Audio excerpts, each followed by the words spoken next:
ඉස්සර ඔය මට හිටියා මේ මම ඔය රෙස්ලින් කරන කාලේ මං ගාව හිටියා කියන්නේ අර මේ හරක් පැටි. මම එයත් එක තමයි ෆයිට් කරන්නේ. එයාගේ අං කපලා තිබ්බනේ මෙහෙම අං නැහැ. ඒ කියන්නේ අර සේෆ්ටියට අපි සේෆ්ටියට එයත් එක තමයි එයා උස්සනවා මම එයාට කියන ස්කොට් ගහනවා පොර කනවා අපේ අම්මිගේ මල්ලි කෙනෙක් කියන අබේ මාමා කියලා. ඒ මාමගේ තමයි හරක බලාගන්නේ.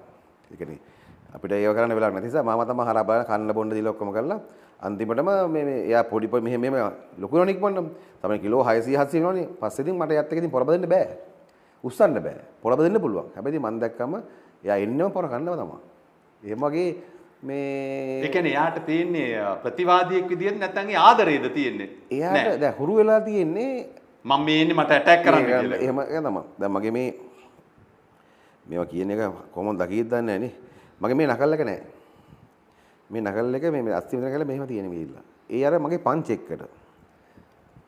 ඒ කියන්නේ පංච් එකේ හරකේකට තමයි. ඒ හරකට නෙමෙයි. වෙන හරකේකට මේ දෙහියට ගන්න දිනුන වෙලාව. ඔය විදියට මිනිහෙකුට ගැහුවොත් නෑ ඉතින් මැරිලා මෙයයි. නෑ අතර මම මුස්ටි පැහැර මම එල්ල කරන්නෙම නෑ කාටවත්. මම ගැවුවොත් මෙහෙම එකක් ගහනවා. මම මෙහෙම කරලා ගහලම නෑ තාම කාටවත්. මගේ ජීවිතේ මෙහෙම කරලා කාටවත්ම ගහලා නෑ. දැන් ඔය වගේ ඇඟක් පවත්වගෙන යන්න මොන වගේ කැම චාතිද දැන් කන්නේ? ඇත්තටම කිව්වොත් එම වෛද්‍යවරු සහ මගේ පුහුණු කරු විදිහට කියන විදිහට කෑම කන්නේ කොත් ලක්ෂ 1.70ක් විතර මට යනවා කෑමට මාසෙකට සාමාන්‍යයෙන් අපි 100ක් ගත්තොත් 10ක් විතර මම කරනවා ඒකත් නමුත් මම සාමාන්‍ය කෑම තමයි මම සප්ලිමන්ට් මොකුත් ගන්නෙ නෑ ඒ කියන්නේ ඇඟ කාය වර්ධන වෙන්න හරි එහෙම දේවල් මම නැචරල් තමයි කරන්නේ ඒක දන්නවද මගෙත් ඉන්න කට්ටිය දන්නවද වරාය කෑම එක තමයි කෑම එකත් මම කනවා එකක් ඇතිද සමාන කෑමන පොළ වැඩියෙන් කනවා. හැබැයි ඒත් මං තාත්ති තරම් කන්නේ නැහැ. ඒකට හොඳ කතාවක් තියෙනවා. අපේ ගම හරි සුන්දර ගමක්. අපේ ගෙදර දෙපැත්තෙන් මීටර් 100ක් විතර එහා පැත්තෙන් එක ඔයක් කරනවා ලොකු ඔය.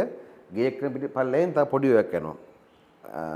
මගේ පොරමල්ල මධ්‍යම විද්‍යාලයේ මගේ යාළුවෝ හිටියා ඔය තිලින, එරන්ද, රංජන් ඔය සෙට් එකක් හිටියා. නාන්න යන දවස්වල අපේ ගෙදර. අපි ඇවිල්ලා ඒ දවස්වල ෆෝන් නැහනේ. කතා කරලා එමෙන්න මං කියන්නේ 96 7 එකක් මං කියන්නේ මේ. එතකොට එනකොට දවසක් දවල්නේ අපි නාන්න එමෙන්නේ. අපේ ලොකු විශාල අමුණක් තියෙනවා. ඔකේ නාලාම එනකොට කෑම කාලා නැහැ. කෑම කන්න ඕන. ඊට පස්සේ මං ඉතලා අම්මි කෑම කොහොමද කියලා ඇහුවා. ඊට පස්සේ ඉුවේ නෑනේ ඕගොල්ලෝනේ කිව්වා. තාත්ති නිදි ඇතුලේ කාමරේ. ඉතින් උඩ යට තට්ටුවේ කාමරේ තාත්ති නිදි. ඊට පස්සේ ඒක ඇහෙලා මණිකේ මේ මගේ කෑම එක දෙන්න ඒ ළමයින්ට කියලා තාත්ති ලොකු මේක ලොකු මේකත් ඒක එකම තාත්ති කනවා. ඒක එහෙම කෑම එක වගේ ඇරලා ව්‍යංජන ටික වටේම තියලා අපි කෑම කෑවා. තාත්ති තනියෙන් කන කෑම එක 5 දිනක් කාලෙ ඉතුරුත් වුණා.